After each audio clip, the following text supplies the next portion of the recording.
നിയമസഭാ തെരഞ്ഞെടുപ്പ് ഒരുക്കങ്ങൾ ചർച്ച ചെയ്യാൻ LDF നേതൃയോഗം ഇന്ന് തിരുവനന്തപുരത്ത് ചേരുമെന്നുള്ള വാർത്തയിലേക്കാണ്. പ്രകടന പത്രിക തയ്യാറാക്കാനുള്ള സബ് കമ്മിറ്റിയെ യോഗം തീരുമാനിക്കും. ഘടകകക്ഷികളുമായുള്ള ഉഭയകക്ഷി ചർച്ചയ്ക്ക് ശേഷമായിരിക്കും സീറ്റ് വിഭജനം സംബന്ധിച്ച അന്തിമ തീരുമാനമുണ്ടാവുക.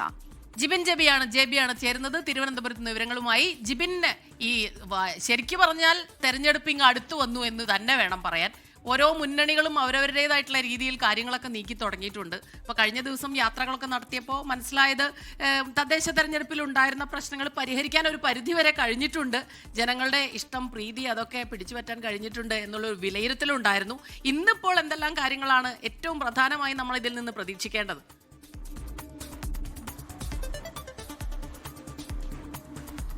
ഇന്ന് പ്രധാനമായും LDF യോഗത്തിൽ ചർച്ച ആവുക. കാരണം ഈ നിയമസഭാ തിരഞ്ഞെടുപ്പിന്റെ പ്രഖ്യാപനം ഉടൻ ഉണ്ടാകും. അതുകൊണ്ട് തന്നെ ഈ സ്ഥാനാർത്ഥി നിർണയവുമായി ബന്ധപ്പെട്ടുള്ള പ്രാഥമിക ഘട്ട ചർച്ചകളിലേക്ക് കടക്കാനുള്ള ഒരു തീരുമാനം കൂടി ഇന്ന് LDF യോഗത്തിലുണ്ടാവും. പിന്നീടായിരിക്കും മുന്നണിതല ചർച്ചയും സ്ഥാനാർത്ഥി നിർണയവും ഒക്കെ ഉണ്ടാവുക. മറ്റൊരു കാര്യമെന്ന് പറയുന്നത്, കഴിഞ്ഞ കുറച്ച് ദിവസം മുമ്പ് നടന്ന LDFന്റെ മേഖലാ ജാഥകളുണ്ട്. 3 മേഖലാ ജാഥകളായിട്ടാണ്. ഒന്ന് CP സംസ്ഥാന സെക്രട്ടറി MV ഗോവിന്ദൻ, അതുപോലെ ജോസ് കെ മാണി, ബിനോയ് വിശ്വം ഇവരുടെ നേതൃത്വത്തിൽ നടന്ന 3 മേഖലാ ജാഥകളുണ്ട്. ഈ ജാഥകളുടെ വിലയിരുത്തൽ കൂടി ഇന്ന് ചേരുന്ന LDF യോഗത്തിലുണ്ടാകും. കാരണം CPMന്റെ വിലയിരുത്തൽ ഈ 3 ജാഥകളും നല്ല രീതിയിൽ നടന്നു. ജനങ്ങളുടെ വലിയ രീതിയിലുള്ള പങ്കാളിത്തം ഉണ്ടായിരുന്നു.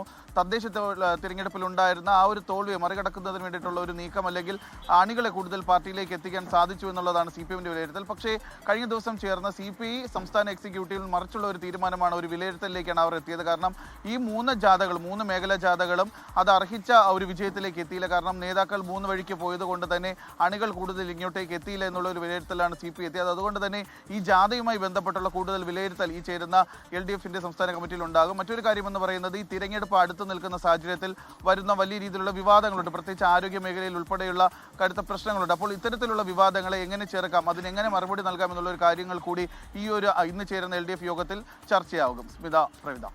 ലോകത്തെവിടെയായാലും ഏത് സമയത്തും 24 വാർത്തകളും ഓഗ്മെന്റഡ് റിയാലിറ്റി പാക്കേജുകളും എക്സ്പ്ലെയിനറുകളും വിശദമായി കാണാൻ ഞങ്ങളുടെ YouTube ചാനൽ നിങ്ങൾക്ക് സബ്സ്ക്രൈബ് ചെയ്യാം.